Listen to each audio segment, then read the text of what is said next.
आवेशों के निकाय के कारण विभव। Potential due to system of charges. किसी आवेशों Q1, Q2, Q3, Q4 dash dash dash Qn के ऐसे निकाय पर विचार कीजिए जिनके किसी मूल बिंदु के सापेक्ष स्थिति सदिश क्रमशः R1, R2, R3 dash dash dash Rn है, जैसा कि संलग्न चित्र में बताया गया है। संलग्न चित्र में बिंदु P पर अलग अलग दूरियों R1, R2, R3, R4 dash dash dash Rn पर आवेश Q1, Q2, Q3, Q4 dash dash dash Qn हैं। इसलिए बिंदु P पर Q1 आवेश के कारण विभव V1 बराबर 1/4πε0 Q1 बटे R1P, जहां R1P बिंदु P तथा बिंदु आवेश Q1 के बीच की दूरी है। इसी प्रकार बिंदु P पर आवेश Q2 के कारण विभव V2 तथा आवेश Q3 के कारण विभव V3 को भी व्यक्त कर सकते हैं। इसलिए V2 बराबर 1/4πε0 Q2 बटे R2P तथा Q3 के कारण विभव V3 बराबर 1/4πε0 Q3 बटे R3P। यहाँ R2P तथा R3P बिंदु P की क्रमशः Q2 तथा Q3 से दूरियां हैं। इसी प्रकार हम अन्य आवेशों के कारण बिंदु P पर विभव व्यक्त कर सकते हैं। अध्यारोपण सिद्धांत के अनुसार समस्त आवेश विन्यास के कारण बिंदु P पर विभव V विन्यास के व्यष्टिगत आवेशों के विभवों के बीजगणितीय योग के बराबर होता है। अतः V बराबर V1 plus V2 plus V3 dash dash dash Vn। समीकरण 1, 2, 3 से मान रखने पर 1/4πε0 Q1 बटे R1P प्लस 1/4πε0 Q2 बटे R2P प्लस 1/4πε0 Q3 बटे R3P dash dash dash 1/4πε0 Qn बटे RnP। 1/4πε0 कॉमन है, उभयनिष्ठ निकाल देंगे तो 1/4πε0 उभयनिष्ठ निकल गया। ब्रैकेट में आ गया Q1/R1P plus Q2/R2P plus Q3/R3P dash dash dash Qn बटे RnP। यदि हमारे पास आवेश घनत्व रो के लिए अभिलाक्षणिक गुण का कोई सतत आवेश वितरण है तो पहले की भांति हम डेल्टा V साइज के रो गुणे डेल्टा V आवेश युक्त लघु आयतन अवयव में विभाजित कर सकते हैं। तब हम प्रत्येक आयतन अवयव के कारण विभव निर्धारित करके और समस्त योगदानों का योग करके समाकलित करके समस्त आवेश वितरण के कारण विभव ज्ञात कर सकते हैं। पिछले अध्याय में हम अध्ययन कर चुके हैं कि किसी एक समान आवेशित गोलीय खोल के कारण किसी बाह्य स्थित बिंदु पर विद्युत क्षेत्र इस प्रकार होता है मानो खोल का समस्त आवेश उसके केंद्र पर समकेंद्रित हो। अतः खोल के बाहर किसी बिंदु पर आवेशित कोश के कारण विभव V बराबर 1/4πε0 Q/R, जहाँ Q गोलीय खोल पर समस्त आवेश तथा कैपिटल R गोलीय कोश की त्रिज्या है। यहाँ small r greater than R equal to capital R है। कोश के भीतर विद्युत क्षेत्र शून्य होता है। इससे यह पता होता है कि खोल के भीतर विभव नियत रहता है, क्योंकि खोल के भीतर आवेश को गति कराने में कोई कार्य नहीं करना पड़ता और इसलिए यह खोल के पृष्ठ के विभव के समान होता है। V बराबर 1/4πε0 स्मॉल क्यू बटे कैपिटल आर। देखिए हमारे को पानी की बहुत सारी छोटी बूंदों से बड़ी बूंद बनाना है, तो बड़ी बूंद बनाने पर विभव का मान कितना होगा इसको हम निकालेंगे। पानी की एक समान n छोटी बूंद पर एक समान आवेश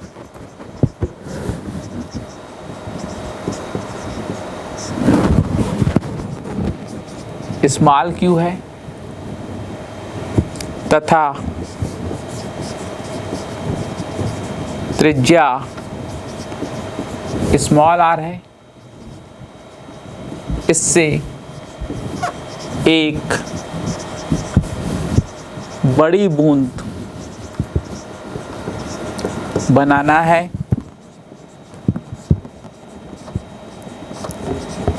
जिसकी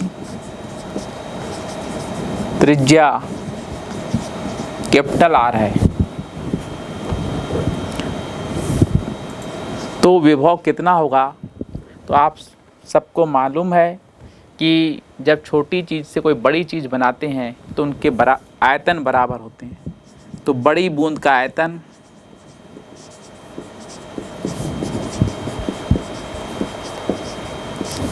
बराबर n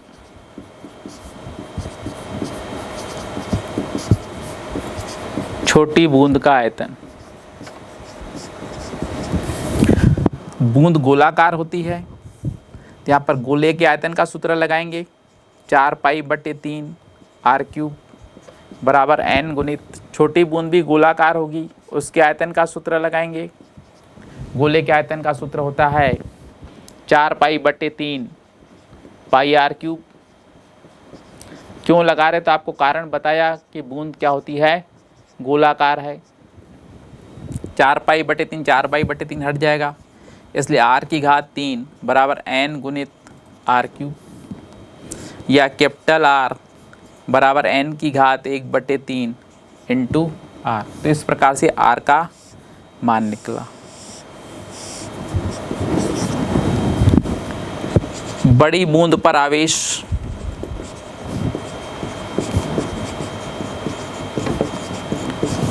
कैपिटल Q बराबर n छोटी बूंदों को जोड़ें, हर छोटी बूंद पर आवेश आप लिखें स्मॉल q है तो n इंटू q। एक छोटी बूंद का विभव हमने गोलाकार चालक के विभव का सूत्र पढ़ा, v बराबर 1/4πε0 q/r। छोटी बूंद के विभव को हम स्मॉल क्या है v डैश लिख देते हैं। बड़ी बूंद का विभव क्या हो जाएगा इस प्रकार से, बड़ी बूंद का विभव कैपिटल V बराबर 1/4πε0 कैपिटल Q/r।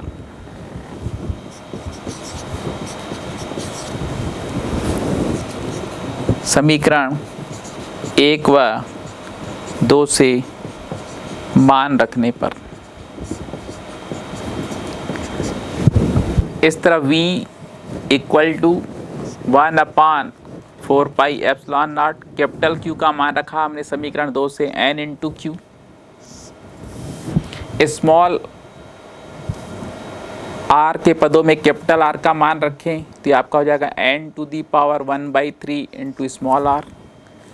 इसलिए V equal to 1/4πε0 n⁻⁴ minus 1/3 Q/r। V equal to 1/4πε0 n⁻⁴ इसको हल करेंगे तो आपका हो जाएगा 2/3 Q/r। ये जो राशि है आप देख रहे हैं V डैश का मान था, छोटी बूंद का विभव था, इसलिए बड़ी बूंद का विभव बराबर n⁻⁴ गुणित V डैश।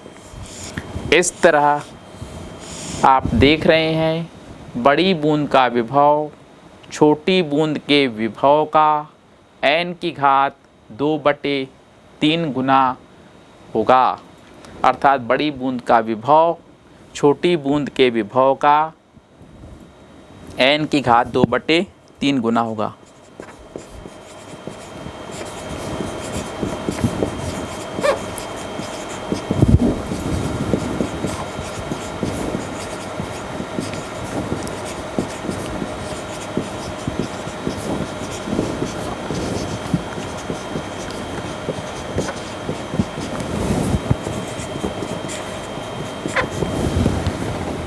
इसी प्रकार आप धारिता भी निकाल सकते हैं। समविभव पृष्ठ, इक्विपोटेंशियल सरफेस। कोई समविभव पृष्ठ ऐसा पृष्ठ होता है जिसके पृष्ठ के हर बिंदु पर विभव नियत रहता है। किसी एकल आवेश Q के लिए विद्युत विभव V बराबर 1/4 पाई एप्सिलॉन नॉट Q/R। इससे यह प्रकट होता है यदि R नियत है तो V नियत रहता है। इस प्रकार किसी एकल आवेश के लिए समविभव पृष्ठ सकेंद्री गोले होते हैं जिनके केंद्रों पर वह आवेश स्थित होता है। जैसा कि चित्र में आप देख रहे हैं, बहुत सारे सकेंद्री वृत्त हैं और बीच में आवेश Q रखा हुआ है। अब किसी एकल आवेश Q के लिए विद्युत बल रेखाएं आवेश से प्रारंभ होने वाली धनावेश के केस में अथवा उस आवेश पर समाप्त होने वाली ऋण आवेश के केस में सरल रेखाएं होती हैं। स्पष्ट है कि किसी समविभव पृष्ठ के किसी भी बिंदु पर विद्युत क्षेत्र सदैव ही उस बिंदु पर अभिलंबित होता है, जैसा कि संलग्न चित्र 3 में दिखाया गया है। यह व्यापक रूप से सत्य है कि किसी भी आवेश विन्यास के लिए किसी भी बिंदु से गुजरने वाला समविभव पृष्ठ उस बिंदु पर विद्युत क्षेत्र के अभिलंबित होता है। जैसे आप देख रहे हैं विद्युत क्षेत्र ई यहाँ पर आड़ी रेखाएं हैं और ये जो आप देख रहे हैं उसके लंबवत कट्स ये समविभव पृष्ठ को बता रहे हैं। यह विद्युत क्षेत्र समविभव पृष्ठ के अभिलंबित नहीं है। यदि विद्युत क्षेत्र समविभव पृष्ठ के अभिलंबित नहीं है तो इस क्षेत्र का पृष्ठ के अनुदिश कोई शून्येतर घटक होगा। किसी एकांक परीक्षण आवेश का क्षेत्र के इस घटक की विरुद्ध दिशा में गति कराने के लिए कुछ कार्य कराना आवश्यक होगा, परंतु यह किसी समविभव पृष्ठ की परिभाषा के विरुद्ध है। समविभव पृष्ठ के किन्हीं भी दो बिंदुओं के बीच कोई विभवांतर नहीं होता, क्योंकि दोनों बिंदुओं पर विभव समान होता है तथा इस पृष्ठ पर किसी परीक्षण आवेश को गति कराने के लिए कोई कार्य करना आवश्यक नहीं होता। अतः किसी समविभव पृष्ठ के सभी बिंदुओं पर विद्युत क्षेत्र पृष्ठ के अभिलंबित होता है। समविभव पृष्ठ किसी आवेश विन्यास के चारों ओर विद्युत क्षेत्र रेखाओं के दृश्यों के वैकल्पिक दृश्य प्रस्तुत करते हैं। किसी अक्ष के अनुदिश, मान लीजिए एक्स अक्ष के अनुदिश किसी एक समान विद्युत क्षेत्र ई के लिए समविभव पृष्ठ एक्स अक्ष के लंबवत अर्थात वाई जेड तल के समानांतर होंगे, जैसा कि संलग्न चित्र में है। संलग्न चित्र में ए किसी विद्युत द्विध्रुव तथा पी दो समान धन आवेशों के कारण समविभव पृष्ठ तथा विद्युत रेखाएं दर्शाई गई हैं। समविभव पृष्ठ के गुण, प्रॉपर्टीज ऑफ इक्विपोटेंशियल सरफेस। समविभव पृष्ठ के निम्न गुण हैं। पृष्ठ के प्रत्येक बिंदु पर विभव समान होता है। किसी आवेश को पृष्ठ के एक बिंदु से दूसरे बिंदु तक विस्थापित करने में किया गया कार्य शून्य होता है। पृष्ठ के किन्हीं भी दो बिंदुओं के बीच विभवांतर शून्य होता है। विद्युत बल रेखा समविभव पृष्ठ के अभिलंबवत होती हैं। दो समविभव पृष्ठ एक दूसरे को नहीं काटते हैं। आइए अब हम देखते हैं विद्युत क्षेत्र की तीव्रता। विद्युत क्षेत्र की तीव्रता और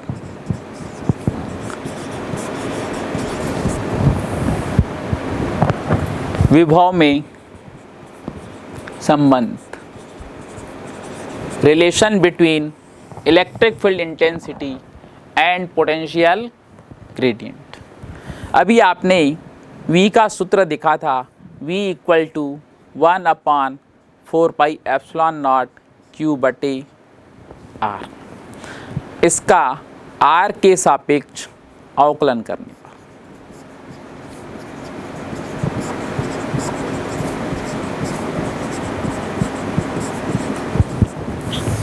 तो आपका हो जाएगा dV/dr बराबर d/dr 1/4πε0 Q/R। अब देखिए ये नियतांक है, इसको बाहर कर देंगे। 1/4πε0 Q/d/dr r की घात -1। r नीचे है, ऊपर ले गए तो -1 हो गया। अब देखिए इसका अवकलन करिए, आपका सूत्र है d/dx x⁴n बराबर n x⁴n -1। तो आपका हो जाएगा 1/4πε0 Q -1 r⁻⁻1 -1।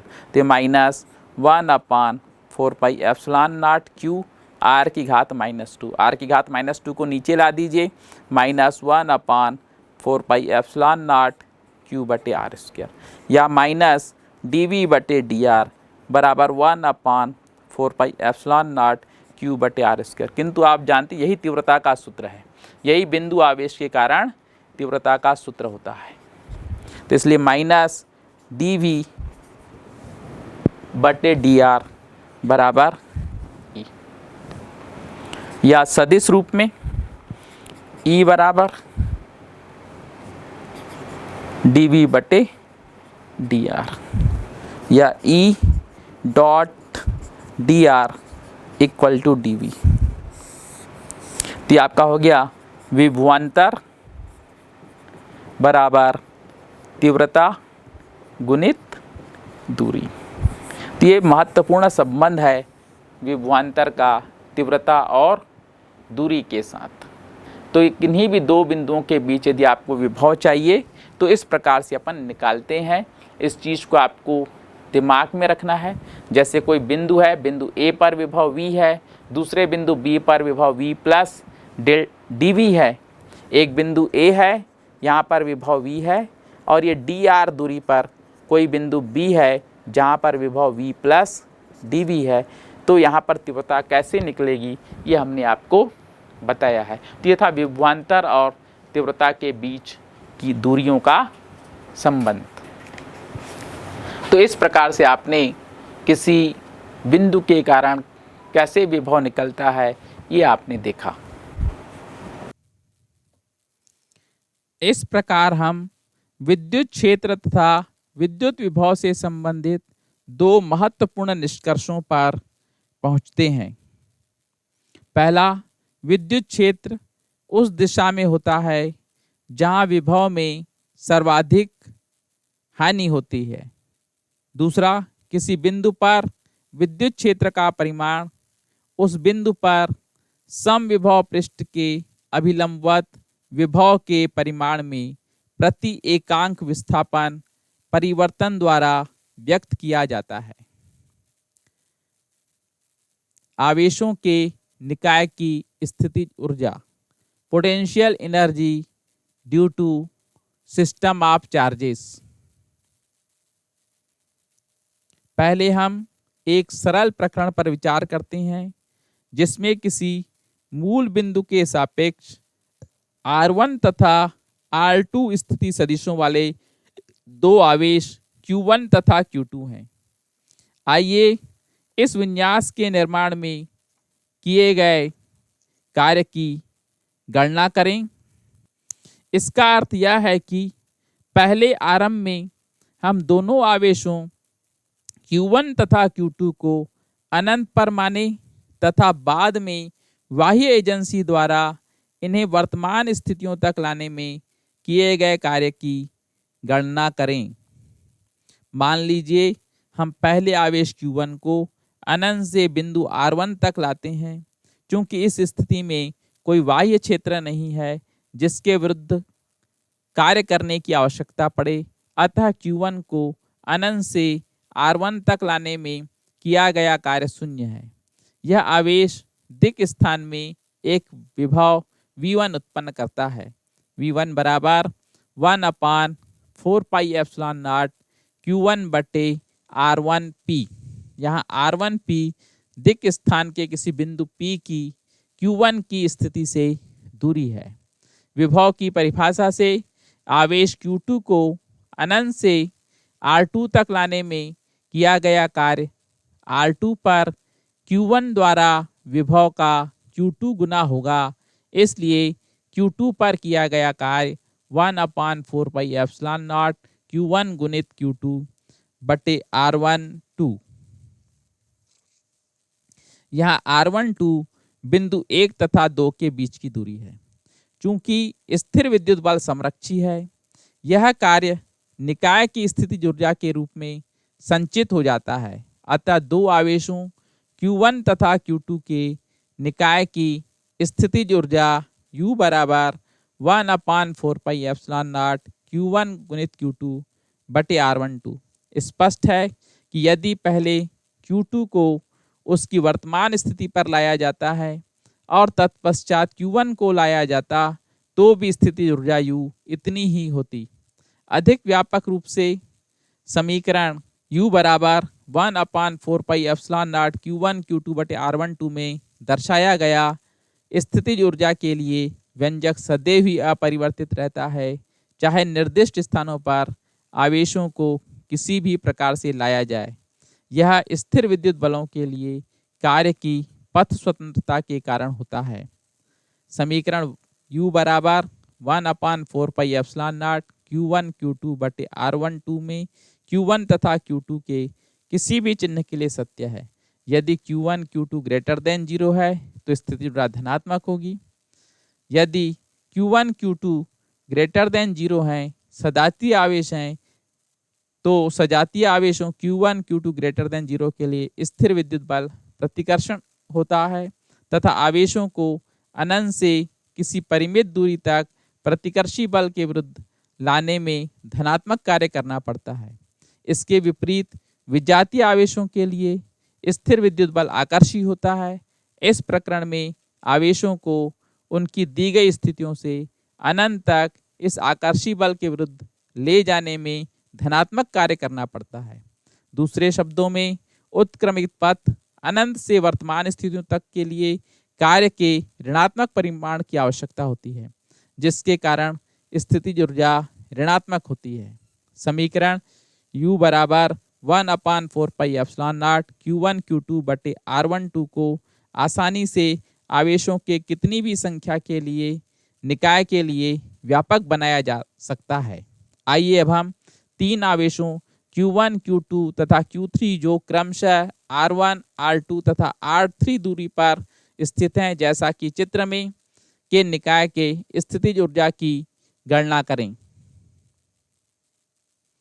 पहले Q1 को अनंत से R1 तक लाने में कोई कार्य नहीं होता। तत्पश्चात हम Q2 को अनंत से R2 तक लाते हैं। पहले की भांति इस चरण में किया गया कार्य Q2 V1 R2 बराबर 1/4πε0 Q1 Q2 बटे R12। आवेश Q1 तथा Q2 अपने चारों ओर विभव उत्पन्न करते हैं। किसी बिंदु P पर यह विभव V12 बराबर 1/4πε0 Q1/R1P प्लस Q2/R2P। आवेश Q3 को अनंत से बिंदु R3 तक लाने में किया गया कार्य R3 पर विभव V12 का Q3 गुना होता है। अतः Q3 इंटू V12 R3 बराबर 1/4πε0 Q1 Q3 बटे R13 plus Q2 into Q3/R23। आवेशों को उनकी दी गई स्थितियों पर एकत्रित करने में किया गया कुल कार्य विभिन्न चरणों में किए गए कार्यों का योग करने पर प्राप्त होता है। इसलिए U बराबर 1/4πε0 ब्रैकेट में Q1 Q2/R12 plus Q1 Q3/R13 plus Q2 Q3/R23। यहाँ पर स्थिर विद्युत बल को समरक्षी प्रकृति के कारण स्थितिज ऊर्जा U को अंतिम व्यंजक समीकरण 1/4πε0 Q1 Q2/R12 plus Q1 Q3/R13 plus Q2 Q3/R2R3 को इस प्रकार संयोजित किया जाता है कि उसके क्रम पर निर्भर नहीं करता। स्थितिज ऊर्जा विन्यास की वर्तमान अवस्था का अभिलाक्षणिक गुण होता है। यह इस बात पर निर्भर नहीं करता कि इस विन्यास को किस प्रकार प्राप्त किया गया है। विद्युत स्थितिज ऊर्जा हमने देखी थी, हमने उसका मात्रक जूल जाना था। यहाँ पर एक और मात्रक आता है जिसे हम इलेक्ट्रॉन वोल्ट कहते हैं। यह ऊर्जा का एक नया मात्रक है जिसे हम इलेक्ट्रॉन वोल्ट कहते हैं। एक इलेक्ट्रॉन वोल्ट का मतलब होता है जब एक इलेक्ट्रॉन 1 वोल्ट पर त्वरित होता है तो उसकी ऊर्जा 1 इलेक्ट्रॉन वोल्ट होती है। 1 इलेक्ट्रॉन वोल्ट बराबर 1 इलेक्ट्रॉन गुणित 1 वोल्ट। 1 इलेक्ट्रॉन पर आवेश 1.6 गुणित 10⁻19 कूलाम गुणित 1 वोल्ट और कूलाम गुणित वोल्ट जूल कहलाता है। इसलिए 1 इलेक्ट्रॉन वोल्ट बराबर 1.6 गुणित 10⁻19 जूल। इस तरह ये 1 इलेक्ट्रॉन वोल्ट और जूल में संबंध हुआ। 1 इलेक्ट्रॉन वोल्ट बराबर 1.6 गुणित 10⁻19 जूल। जैसे हम कहें ऊर्जा 100 इलेक्ट्रॉन वोल्ट है, इसका मतलब हुआ 100 इलेक्ट्रॉन 1 वोल्ट पर त्वरित होना या 1 इलेक्ट्रॉन 100 वोल्ट पर त्वरित होना।